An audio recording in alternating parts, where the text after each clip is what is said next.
വിചാരത്തിലേക്ക് ഏവർക്കും സ്വാഗതം.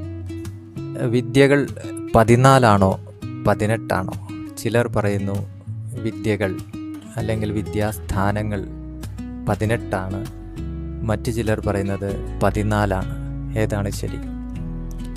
14 വിദ്യകളുടെ കാര്യമെടുക്കുകയാണെങ്കിൽ 4 വേദങ്ങൾ, 6 വേദാംഗങ്ങൾ, മറ്റ് 4 മീമാംസാദി ഗ്രന്ഥങ്ങൾ, ഇവ ചേർന്നിട്ടാണ് 14 വിദ്യകൾ എന്ന് പറയുന്നത്. 4 വേദങ്ങൾ: ഋഗ്വേദം, യജുർവേദം, സാമവേദം, അഥർവവേദം. ഇതിൻ്റെ ഒപ്പം തന്നെ വേദത്തിൻ്റെ അംഗങ്ങൾ. വേദത്തെ ഒരു വ്യക്തിയായിട്ട് സങ്കല്പിച്ചാൽ ആ വേദത്തിന് 6 അവയവങ്ങൾ, 6 അംഗങ്ങൾ പറയുന്നുണ്ട്. ശിക്ഷ, കൽപ്പം, നിരുക്തം, ശിക്ഷ, കൽപ്പം, വ്യാകരണം, നിരുക്തം, ജ്യോതിഷം, ഛന്ദസ്. അപ്പോൾ 4 വേദങ്ങളും 6 വേദാംഗങ്ങളും ചേർന്ന് 10 വിദ്യാസ്ഥാനങ്ങളായി. അതിനോടൊപ്പം മറ്റ് 4 ഗ്രന്ഥരാശികൾ: മീമാംസ, ന്യായം, പുരാണം, അതുപോലെ ധർമ്മശാസ്ത്രം.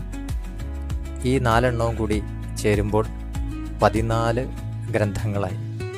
ഏറ്റവും ആധികാരികമായിട്ടുള്ള ധർമാദി വിഷയങ്ങളെ, സത്യാദി വിഷയങ്ങളെ ചർച്ച ചെയ്യുന്ന ഏറ്റവും ആധികാരികമായിട്ടുള്ള ഗ്രന്ഥങ്ങളാണ് ഈ 14.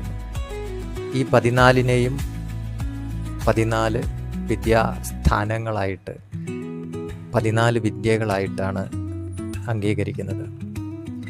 മനുസ്മൃതിയിൽ തന്നെ പറയുന്നുണ്ട്: അംഗാനി വേദാൻശ്ചത്വാരോ മീമാംസ ന്യായവിസ്തരഃ പുരാണം ധർമ്മശാസ്ത്രഞ്ച വിദ്യാഹേതാശ്ചതുർദശ എന്ന് മനുസ്മൃതിയിൽ പറയുന്നുണ്ട്. അതുപോലെ തന്നെ യാജ്ഞവൽക്യ സ്മൃതിയിലും ഇതേ അർത്ഥത്തിൽ പറയുന്നുണ്ട് 14 വിദ്യാസ്ഥാനങ്ങളെക്കുറിച്ച്. അപ്പോൾ ഏറ്റവും പ്രധാനം എന്ന് പറയുന്നത് ഈ 14 വിദ്യകളാണ്.